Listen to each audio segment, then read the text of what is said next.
tentang kampus Merdeka dan Merdeka Belajar. Yang kedua berkaitan dengan pembelajaran daring. Dan yang ketiga berkaitan dengan pemeringkatan Universitas 11 Maret.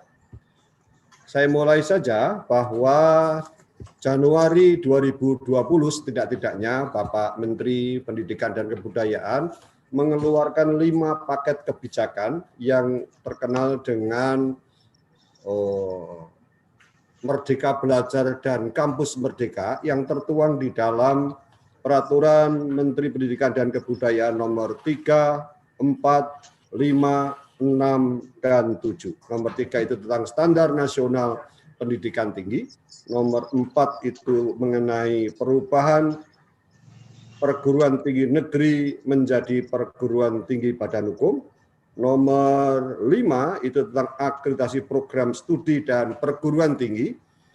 Permendikbud nomor 6 tentang mahasiswa baru program sarjana pada perguruan tinggi negeri, dan Permendikbud nomor 7 tahun 2020 tentang pendirian, perubahan, pembubaran perguruan tinggi negeri, dan pendirian, perubahan, pencabutan izin perguruan tinggi swasta.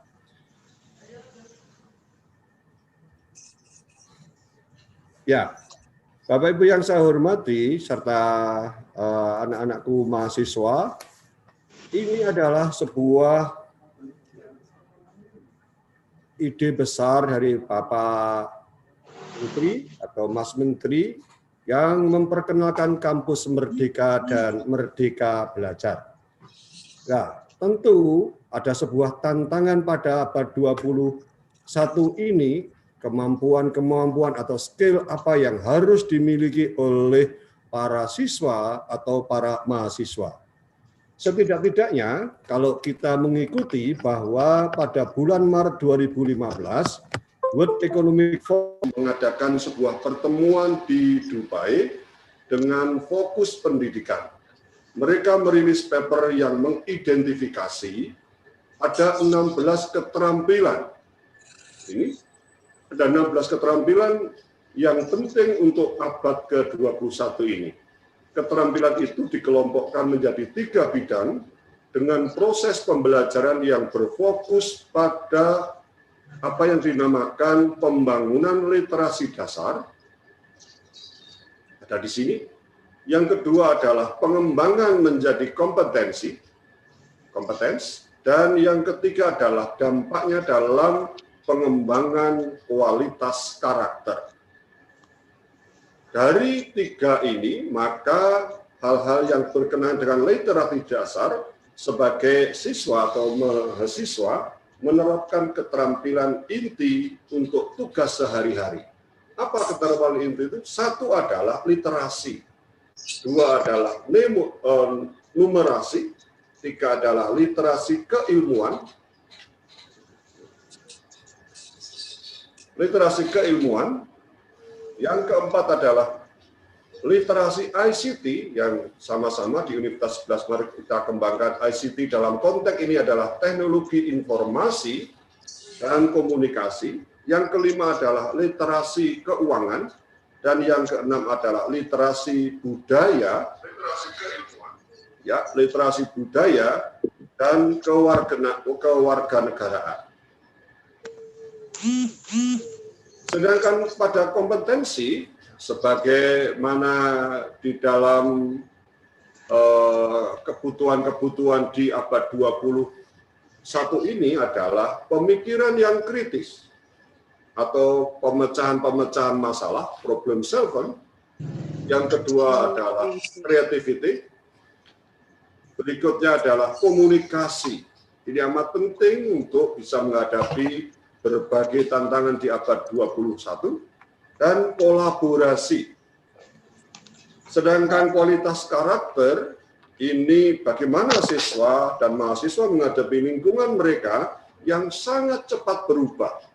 Karena di era disrupsi ini, apa yang akan terjadi besok, tahun depan, 5 tahun lagi yang akan datang, kita tidak pernah ada yang tahu dengan era disrupsi ini.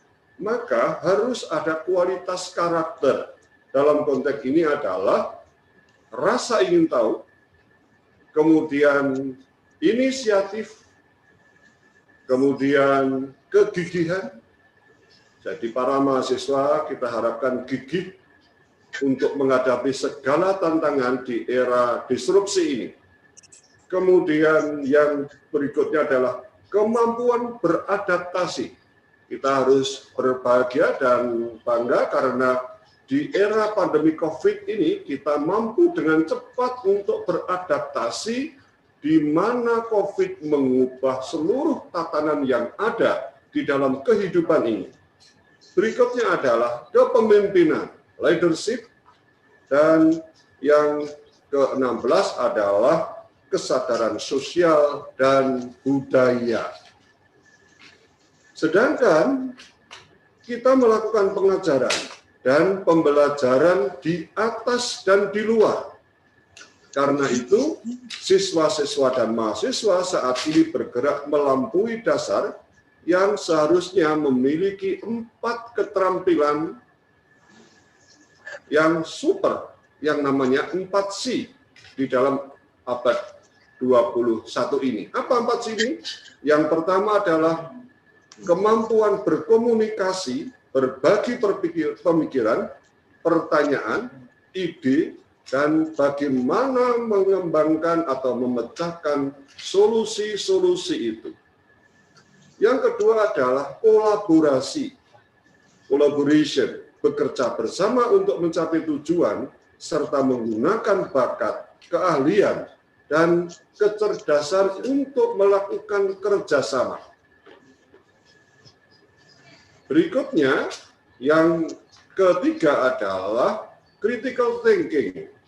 Bagaimana melihat masalah-masalah dengan cara pandang yang baru, menghubungkan pembelajaran yang melintasi bidang-bidang ilmu dan bidang-bidang yang lain. Oleh karena itu, apa yang dinamakan sebagai Merdeka Belajar dan Kampus Merdeka dalam konteks ini sangatlah tepat.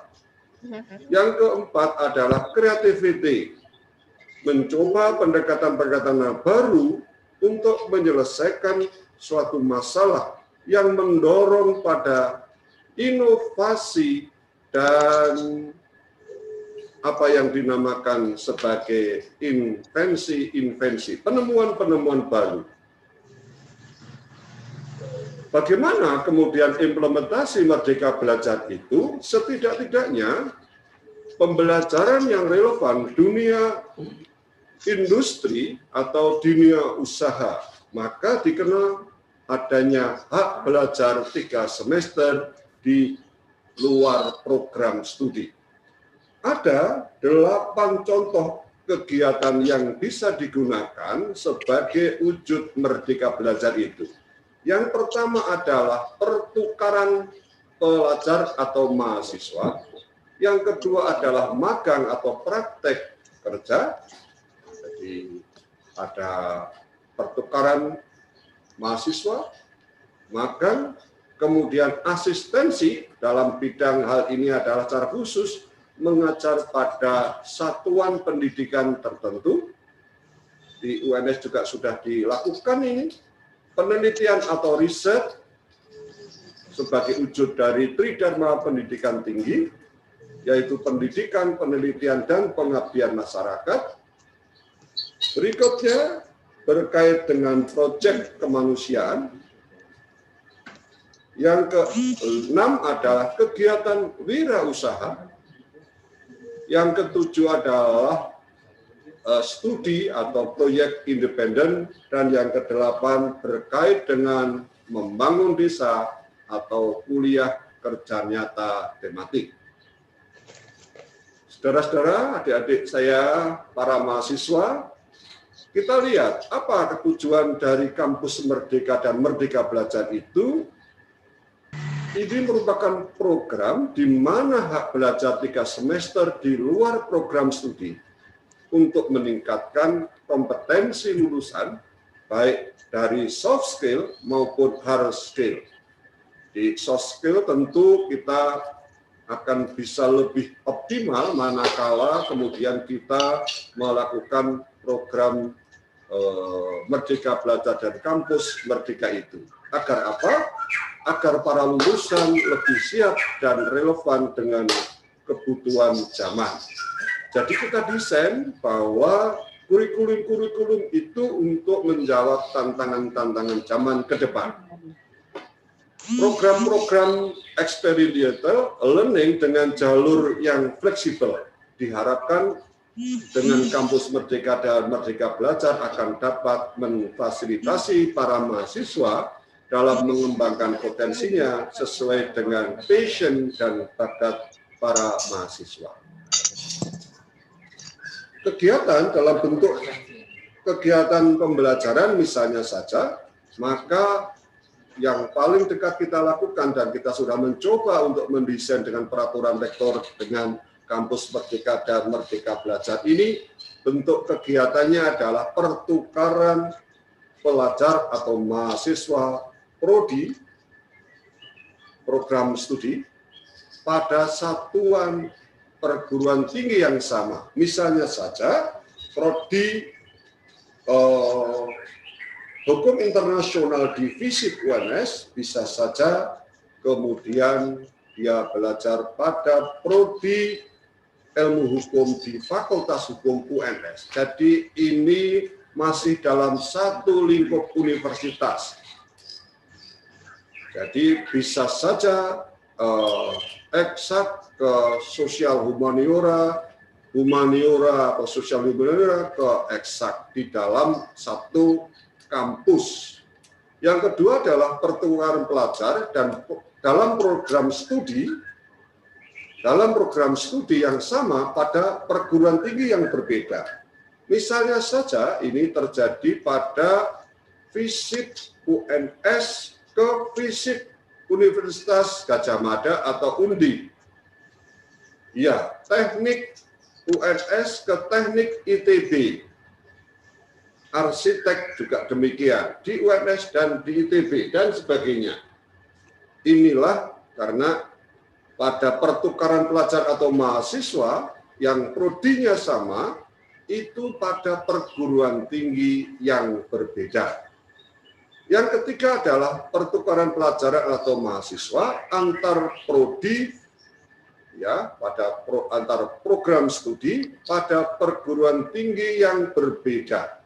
Ini bisa dilakukan perguruan tinggi di dalam negeri maupun perguruan tinggi. Tapi program studinya menjadi antar program studi di perguruan tinggi yang berbeda.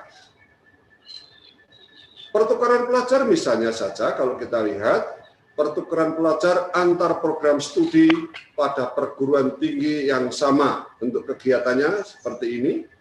Misalnya program studi desain produk. Cara pembelajaran lulusannya atau CPL-nya adalah mampu merancang produk, mampu mengevaluasi objek desain, mampu menyusun dan menyesuaikan solusi desain visual, dan kompetensi tambahannya kalau kita melihat dengan program ini adalah mampu menyusun, menganalisis, menginterpretasi rencana keuangan, mampu melaksanakan fungsi pemasaran, mampu merancang program dalam bidang periklanan. Program studi tujuan bisa program studi akuntansi, program studi manajemen dan komunikasi.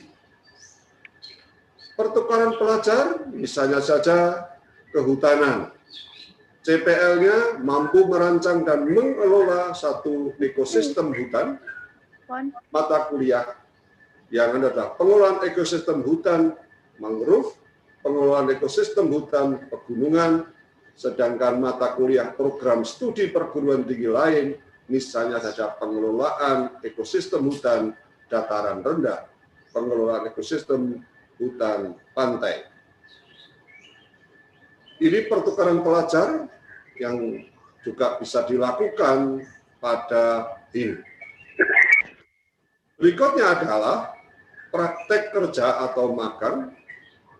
Mata kuliahnya misalnya saja magang di media, jurnalistik misalnya saja.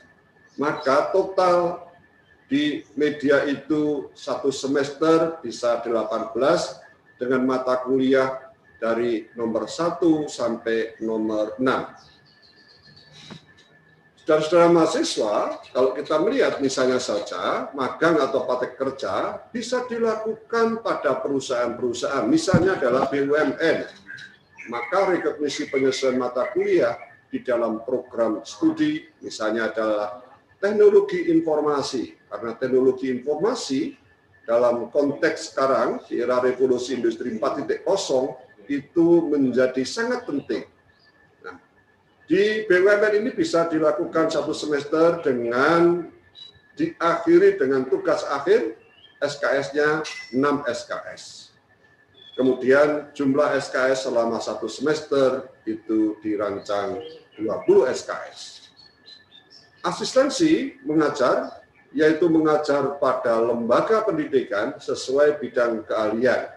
Rekognisinya misalnya saja mata kuliah teknologi pembelajaran, tindakan kelas, kemudian diakhiri ada tugas akhir 6 SKS, dan total dari kegiatan asistensi mengajar ini adalah 20 SKS.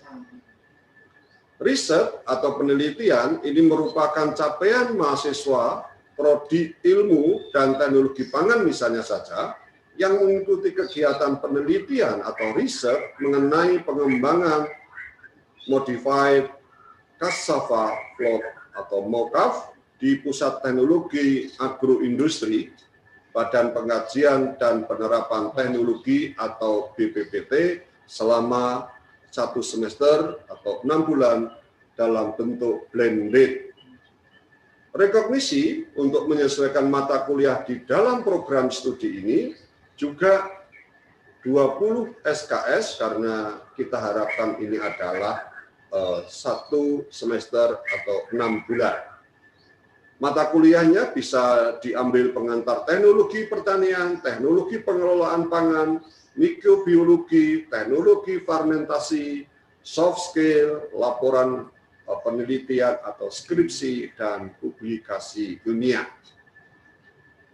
Yang kelima, kalau kita melihat di proyek kemanusiaan, maka mahasiswa akan menjadi relawan. Misalnya saja di saat COVID ini, relawan gugus tugas COVID-19 di wilayah tempat tinggal masing-masing. Dalam kegiatan ini, mahasiswa bisa melakukan kegiatan KKN tematik dari rumah masing-masing. Nampaknya KKN tematik kita di era COVID sudah berjalan dengan cukup baik, di mana para mahasiswa itu bisa melakukan kegiatan-kegiatan di wilayah tempat tinggal masing-masing. Yang dapat direkognisi kegiatan KKN reguler dapat bekerja sama dengan lembaga nasional maupun internasional. Yang keenam, kalau kita lihat dalam kampus Merdeka dan Merdeka Belajar, maka kewirausahaan memberikan mahasiswa yang memiliki minat berwirausaha untuk mengembangkan usahanya yang lebih dini dan terstruktur atau terbimbing dengan baik. Rekognisinya menyesuaikan mata kuliah di dalam program studi atau dapat mata kuliah pilihan. Kita juga tetapkan karena ini 6 bulan, maka kalau misalnya di program studi teknik kimia, maka capaian kelulusannya adalah mampu melakukan praktek awal wirausaha dengan pemahaman konsep wirausaha yang komprehensif. Kemudian SKS-nya juga 60. SKS-nya 20 dari kegiatan kewirausahaan ini dalam satu semester. Yang berikutnya adalah studi atau proyek independen. Misalnya saja, mahasiswa melakukan proyek independen yang berjudul pengembangan rapid detector berbasis biomasker genetik untuk mengidentifikasi cemaran material non-halal pada produk pangan fermentasi berbasis daging. Proyek ini dilakukan dalam waktu 6 bulan dan mereka menjadi juara nasional dan internasional, harapannya seperti itu. Rekognisi penyelesaian mata kuliah di dalam program studi atau dapat menjadi mata kuliah pilihan. Misalnya saja, manajemen pangan halal, teknologi pengelolaan pangan, analisis pangan, publikasi ilmiah, termasuk di dalamnya kalau juara lomba dimasukkan di dalam SKS sehingga total SKS-nya ada 14 SKS. Terakhir berkaitan dengan kampus Merdeka dan Merdeka Belajar, maka membangun desa atau KKN tematik, misalnya saja KKN tematik bidang peternakan dengan judul peningkatan kesejahteraan masyarakat melalui sinergi PKK dan badan usaha milik desa untuk memasarkan produk olahan susu sapi. Rekognisi mata kuliahnya ini misalnya mata kuliah teknologi hasil ternak, ilmu ternak perah, pemasaran digital, komunikasi sosial, akuntansi sederhana, dan penelitian tentang kualitas susu. Kalau melihat desain ini, maka bisa dilakukan dengan berbagai jenis prodi atau keilmuan. Pertanyaan kita, kemudian desain kurikulum S1 Merdeka Belajar itu berkisar 144 SKS sampai 160 SKS. Kalau kita melihat ini di semester 1, 2, 3, 4, 5, 6, 7, 8, jadi tetap 4 tahun. Alokasi SKS-nya di semester 1 sampai 4 itu 80 SKS, sedangkan di semester 5 itu 20 SKS, 6 juga 20 SKS, dan 7 20 SKS, dan di semester 8 kita harapkan para mahasiswa sudah bisa menjalankan skripsi atau tugas KS, tugas akhir dengan beban SKS 6 SKS. Kalau kita melihat dalam konteks ini, maka tempat belajarnya semester 1 sampai semester 4, mata kuliah umum dan wajib pada program studi.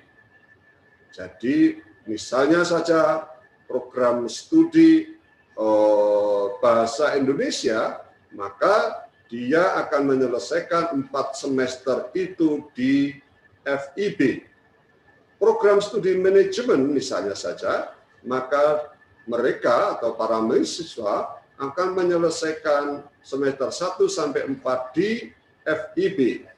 Kemudian semester 5 bisa prodi yang sama atau yang berbeda, tetapi di universitas yang sama, juga dimungkinkan pada universitas yang berbeda.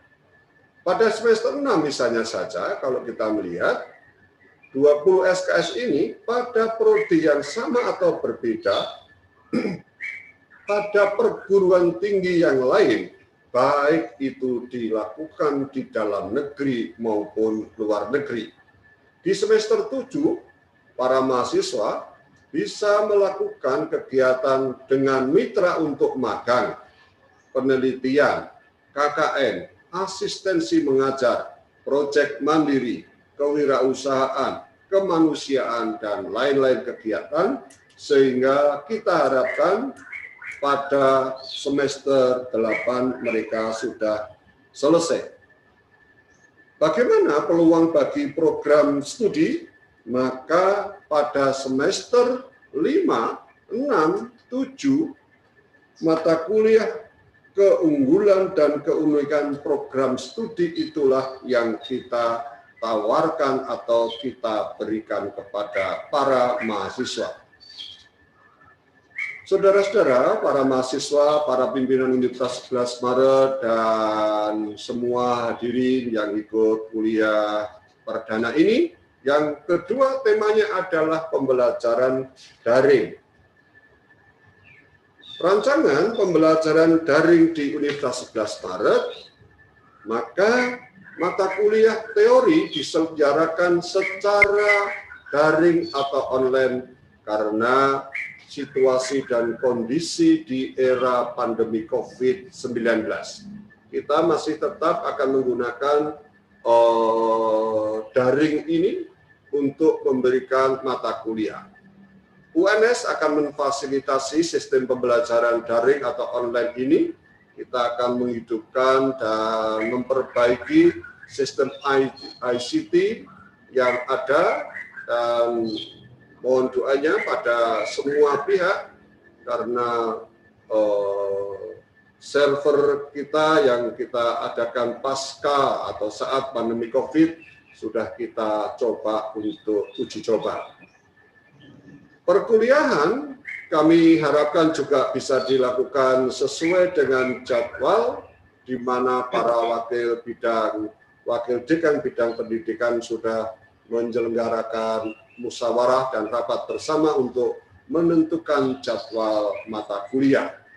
Perkuliahan secara daring atau online diselenggarakan sebagai berikut, ini sebagai panduan kita bersama-sama. Misalnya saja, kalau kegiatan kuliah itu 2 SKS, maka awal perkuliahan atau overview materi menggunakan asinkronus. Ya, asinkronus. Jadi kita memadukan sinkronus dan asinkronus pada saat pandemi COVID dalam sistem pembelajaran daring ini. Asinkronus bisa dilakukan misalnya saja membuat grup WhatsApp, email, dan sebagainya. Durasinya adalah 30 menit, sedangkan perkuliahan tatap muka bisa dilakukan dengan sinkronus, misalnya video, PowerPoint presentation, kemudian pakai Zoom, kita harapkan sekitar 40 menit, dan diskusi perkuliahan menggunakan asinkronus sekitar 30 menit. Harapan kami dengan pembagian alokasi sinkronus dan asinkronus untuk kegiatan perkuliahan ini, beban kota pada mahasiswa tidak terlalu berat. Kalau kita melihat setting pembelajarannya seperti apa? Setting pembelajaran pada sinkronus langsung atau luring bisa dilakukan dengan ceramah, diskusi, praktek, workshop, seminar, praktek lab, proyek individu atau kelompok, dan lain sebagainya. Pada sinkronus maya atau daring itu menggunakan konferensi audio, konferensi video, web-based seminar atau webinar, dan sebagainya, yang nampaknya seperti pada pagi hari ini sudah kita laksanakan bersama-sama. Asinkronis mandiri dalam konteks daring, misalnya saja para mahasiswa kita harapkan bisa reading atau membaca, bisa menonton video atau webcast, atau mendengar audio atau audiocast, juga studi online atau simulasi praktek dan sebagainya, termasuk latihan-latihan serta tes. Kemudian pada asinkronus yang sifatnya kolaboratif daring, misalnya partisipasi dalam diskusi melalui forum diskusi online, mengerjakan tugas individu atau kelompok melalui penugasan online, dan juga bisa kita lakukan dengan publikasi individu atau kelompok yang melalui blog, wifi, dan sebagainya, atau wiki dan sebagainya. Terakhir, kami akan menyampaikan pada para peserta tentang pemeringkatan Universitas 11 Maret di 3 versi. Yang pertama adalah pemeringkatan pada OICU atau Unirank. Saya ucapkan terima kasih kepada seluruh sivitas akademika Universitas 11 Maret. Report Unirank tahun 2020 pada Universitas 11 Maret menempati urutan yang ke-8. Sini posisi kita. di pertama Universitas Gadjah Mada, UI, Diponegoro, Pendidikan, Universitas Negeri Yogyakarta, Brawijaya, Airlangga, Universitas 11 Maret, dan 9 itu Universitas Institut Pertanian Bogor, dan 10 adalah Unila. Kalau kita melihat, misalnya saja pada Webometrik, kami ucapkan terima kasih juga karena di Webometrik kita itu menempati report Webometrik yang terakhir, kita menempati urutan ke-10 di bawah Universitas Diponegoro. Dan yang terakhir, klasteri, kalau Webometrik ini penilaiannya ada 4 indikator, yaitu present, impact, openness, dan excellent. Terakhir, tanggal 17 Agustus yang lalu, Kementerian Pendidikan dan Kebudayaan, mengumumkan tentang klasterisasi perguruan tinggi di Indonesia. Alhamdulillah dan terima kasih berkat kerja keras, kerja cerdas, dan kerja ikhlas seluruh sivitas akademika, Universitas 11 Maret menempati urutan yang ke-11 di klaster 1 dari lebih 2.900 perguruan tinggi yang dimasukkan dalam klasterisasi. Kita ketahui bahwa perguruan tinggi di Indonesia lebih dari 4.600. Indikator-indikator yang disampaikan pada klasterisasi menurut Dikti ini ada 4.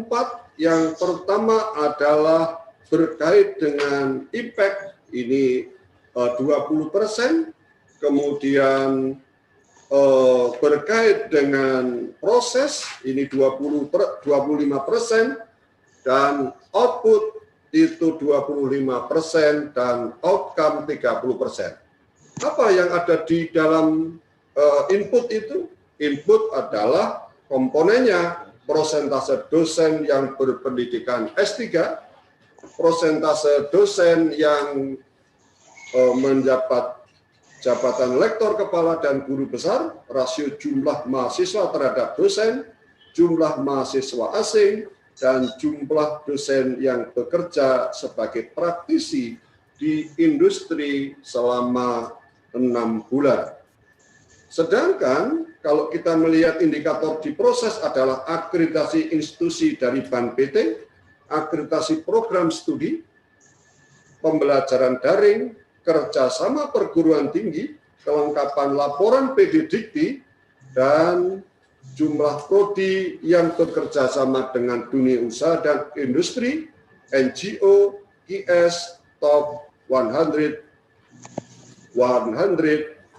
WCU by subject, dan prodi yang melaksanakan Kampus Merdeka dan Merdeka Belajar, serta mahasiswa yang mengikuti program Merdeka Belajar. Komponen output yaitu jumlah artikel ilmiah terindeks per dosen, kinerja penelitian, kinerja kemahasiswaan, jumlah prodi yang terakreditasi atau tersertifikasi internasional. Sedangkan komponen dari outcome adalah kinerja inovasi, persentase lulusan yang memperoleh pekerjaan dalam waktu 6 bulan, jumlah citasi per dosen, dan jumlah paten per dosen, serta kinerja pengabdian masyarakat. Demikian Bapak Ibu, saudara-saudara, para mahasiswa, dan peserta webinar pada pagi hari ini. Kuliah perdana mengawali kuliah pada bulan Agustus 2020 dan sampai Januari 2021. Terima kasih atas perhatiannya dan mohon maaf kalau ada kurangnya. Billahi taufiq wal hidayah. Wassalamualaikum warahmatullahi wabarakatuh. Waalaikumsalam Salam warahmatullahi wabarakatuh. Terima kasih Pak Rektor atas kuliah perdana Bapak Jana. untuk tahun akademik 2020-2021 ini. Terima kasih Pak. Bisa memajukan kualitas pendidikan. Semangat Pak. Semangat Pak. Oke Pak, semangat Pak. Oke. Terima kasih, Thank you. Thank you. Pak. Yes. Terima kasih, Pak. Terima kasih Pak. Selamat Pak Rektor. Terima Selamat kasih Pak belajar. Rektor. Semuanya Terima lancar. kasih, Pak. Ya. Terima kasih, Pak. UNS Pak Rektor. Selamat. Selalu Pak. Thank you. Terima kasih, Terima Pak. kasih semuanya. Ya. Terima kasih, Pak. Ini ada akibat kangen kepengen ketemu gitu. Materinya nanti kami share ya materinya. Iya, Pak. Silakan. Siap, Pak. Nanti biar Pak BR1. Siap Pak Rektor. Terima kasih. Oh, kami akan share di web UNS ACID dan mohon saudara-saudara untuk mensubscribe dan like untuk YouTube UNS. Silakan sekarang. Siap, Pak. Iya, Pak. Siap. Satu, dua, tiga. Siap, Pak. Thank you, thank you. Oke ya, Iya, Pak. saya mohon maaf karena hari ini kemudian ada visitasi dan